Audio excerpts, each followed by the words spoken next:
नमस्कार दोस्तों। कहानी के पिछले भाग में आप सभी ने जाना कि क्या मेरी ज़रूरत सिर्फ घर के काम और बिस्तर तक ही सीमित है। अचानक रेनू के मन में यह विचार कौंध गया और उसकी आंखें डबडबा गई। अब आगे रेनू थोड़ी चिड़चिड़ी होने लगी थी। संजय को रेनू से शिकायत रहती, वहीं रेनू को संजय से समझदारी की उम्मीद। उसकी जिंदगी इसी तरह गुजरते जा रही थी। उसके माता पिता कुछ वर्ष पहले गुजर गए थे। एक भाई था तो वह भी दूसरे शहर में सेटल हो चुका था, जो उसकी कोई खोज खबर नहीं लेता। ससुराल में सास ससुर भी नहीं थे, लेकिन ससुराल के नाते रिश्तेदार जैसे तैसे अपनी उपस्थिति दर्ज कराते रहते, वह भी संजय के लिए। रेनू को ससुराल पक्ष के रिश्तेदार हिट दृष्टि से देखते। वे कहते, इसका ना तो मायका है न भाई पूछने वाला। हम न पूछे तो इसे कोई न पूछे, मरने पर कोई कफन देने वाला भी न मिले। रेनू सब की बातों को सुनती और खून का घुट पीकर रह जाती। मन में सोचती कि सही वक्त पर इसका जवाब देना उचित होगा। यही कारण था कि बच्चों के साथ वह अपने काम के प्रति भी सकारात्मक हो गई थी। हालांकि उसे न तो प्रोत्साहन मिलता और न ही सपोर्ट, लेकिन वह खुद को काम में व्यस्त रखती। ऑफिस में रेनू को मीनाक्षी के रूप में एक अच्छी साथी तो मिली ही थी, लेकिन अब परवीन के रूप में भी उसे एक समझदार दोस्त मिल गया था। उम्र में वह रेनू से छोटा जरूर था, मगर था बहुत समझदार और सहयोगी व्यवहार वाला। तभी तो उसने रेनू के बिखरे काम को समेटने में मदद की। रेनू ने पेंडिंग फाइलें समय पर पूरी तरह बॉस को दे दी। काम को सही तरीके से करने के लिए बॉस ने रेनू की तारीफ की। Very good, really that's nice. मुझे मालूम था कि तुम इसे पूरा कर लोगी। मैं तुम्हारी काबिलियत को जानता हूँ, लेकिन पता नहीं क्यों तुम इधर काम के प्रति थोड़ी लापरवाह होने लगी थी। Thank you sir.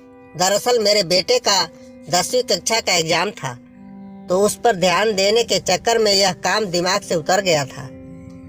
मेरी कोशिश रहेगी कि आइंदा ऐसा ना हो। चलो कोई बात नहीं, मैंने तुम्हारी सैलरी पास कर दी है और साथ में कुछ बोनस भी। अब एक बात ध्यान से सुनो, एक बड़े प्रोजेक्ट पर काम होने वाला है, उसमें तुम मेरे साथ रहोगी। यदि तुमने अपनी मेहनत से अच्छा कर दिखाया तो तुम्हारी प्रमोशन पक्की। मुझे पूरा विश्वास है कि तुम मुझे निराश नहीं करोगी। Thank you very much sir. मैं हार्ड वर्क से पीछे नहीं हटने वाली। मेरी पूरी कोशिश रहेगी कि मैं आपकी उम्मीदों पर खरी उतरूं। रेनू नए काम को पाकर बहुत खुश थी। उसे अब पूरी तरह से अपने नए प्रोजेक्ट पर फोकस करना था। उसे अपनी प्रमोशन के सपने खुली आंखों से दिखने लगे थे, लेकिन उसके इस उत्साह में संजय का साथ बिल्कुल नहीं मिल रहा था। रेनू संजय से यह उम्मीद करने लगी थी कि घर की जिम्मेदारियों में संजय थोड़ा सहयोग करे, जिससे उसे अपना काम करने में सहूलियत हो। लेकिन संजय का रवैया पहले जैसा ही था। उसके रिश्तेदार भी संजय से कहते, देखा सास ससुर के न रहने पर कैसे अपने पंखों को फैला रही है। अब घर परिवार उसे कहाँ से रास आएगा। माता पिता के रहते तुमसे किसी ने घर में कोई काम करवाया, लेकिन देखो अब महारानी तुम्हें गृहस्थी के कामों में उलझाना चाहती है। सावधान रहना, तुम भी तो नौकरी करते हो। संजय शुरू से रेनू को काम और रिश्तेदारों को अधिक महत्व देता रहा, लेकिन रेनू सामंजस्य स्थापित करके रिश्तेदारों को निभाने की कोशिश करती रही। अभी वह चाहती थी कि संजय शाम के वक्त घर पर बच्चों को समय दे या सब्जी आदि खरीद कर ले आए, लेकिन वह अपने दोस्तों के बीच रहना अधिक जरूरी समझता। कहता, मेरी भी तो अपनी लाइफ है। ड्यूटी से आकर दोस्तों के साथ मन बहलाना भी जरूरी है, नहीं तो सारा समय काम काम और बॉस का काम। लेकिन संजय, मेरी स्थिति भी समझ। एक अच्छा अवसर हाथ में आने वाला है। मैं इस गोल्डन मौके को गंवाना नहीं चाहती।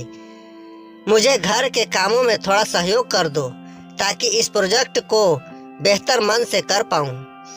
तुमने यह सब क्यों चुना? घर परिवार ज़्यादा ज़रूरी है। तुम्हें तो पता है, शुरू से मैं आज़ाद रहा हूँ। माँ पापा ने बड़े प्यार से पाला है। ऊपर से किसी भी रिश्तेदार के घर जाता हूँ तो बैठे बैठे आओ भगत होती है। ऐसे में मुझे घर में कुछ करने की ज़रूरत नहीं पड़ी। यदि तुमसे नहीं हो पा रहा तो प्रोजेक्ट छोड़ दो। रेनू को संजय की बात बुरी लगी। वह मन ही मन सोचने लगी कि क्यों हर बार हर चीज़ स्त्री को ही छोड़नी पड़ती है ताकि गृहस्थी सुचारू रूप से चल सके। लड़की मायके और वहाँ से जुड़ी हर बात छोड़ कर आती है ससुराल में, एक नए रूप में और अस्तित्व के साथ ससुराल में रहती है। सभी के साथ सामंजस्य स्थापित करने में न जाने कितना कुछ छोड़ती चली जाती है। इन सब के बावजूद क्या वह एक अपनी खुशी या सपने को लेकर आगे नहीं बढ़ सकती? आज जिस काम से उसे खुशी मिल रही है, उसका वजूद निखर रहा है, उसे भी वह छोड़ दे ताकि पारिवारिक जिम्मेदारियां सही से निभा पाए। माना कि संजय प्यार में पला, कभी कोई जवाबदेही नहीं उठाई, मगर अभिभावक और घर का मुखिया बनने के बाद भी उसकी जिम्मेदारी का भाव नहीं आना चाहिए। एक पति और हमसफर के तौर पर क्या उसे अपनी पत्नी का सहयोग नहीं करना चाहिए? आखिर मैं भी तो बचपन से ही जिम्मेदारियां उठाने की आदी नहीं। तरह तरह की बातें मन में सोचते हुए रेनू खुद से ही जाने कितने सवाल पूछ बैठी। फिर भी मन ही मन सोचा है कि यह मौका हाथ से नहीं जाने दूंगी। जिसको भी जैसे चलाना है चले, मैं भी अपनी मेहनत बढ़ा सकती हूँ। एक बार प्रमोशन हो जाए बस। रेनू संजय के व्यवहार और दूसरों की सोच को दरकिनार करते हुए अपने काम में लगी रहती। बच्चों से भी कुछ काम में हाथ बटाने का आग्रह करती ताकि उसे थोड़ा भी सपोर्ट मिल जाए। उसने अपनी मेहनत बढ़ा दी, लेकिन जल्दी जल्दी होने वाले पीरियड्स के कारण परेशान भी होने लगी। महीने में एक बार होने वाला कभी कभी 3 बार भी होने लगा। इस दौरान वह शारीरिक मानसिक कष्ट महसूस करती। उसे बात बात पर गुस्सा भी आने लगा था, लेकिन संजय उसकी परेशानी समझने के बजाय उस पर बरस पड़ता। इन सब की वजह से रेनू का कार्य भी प्रभावित होने लगा। दोस्तों, इस कहानी के अगला भाग बहुत जल्द आप लोगों के सामने लेकर उपस्थित होंगे। तो दोस्तों, कैसी लगी यह कहानी आपको हमें कमेंट करके जरूर बताइएगा। पूरा वीडियो देखने के लिए आप सभी को बहुत बहुत धन्यवाद।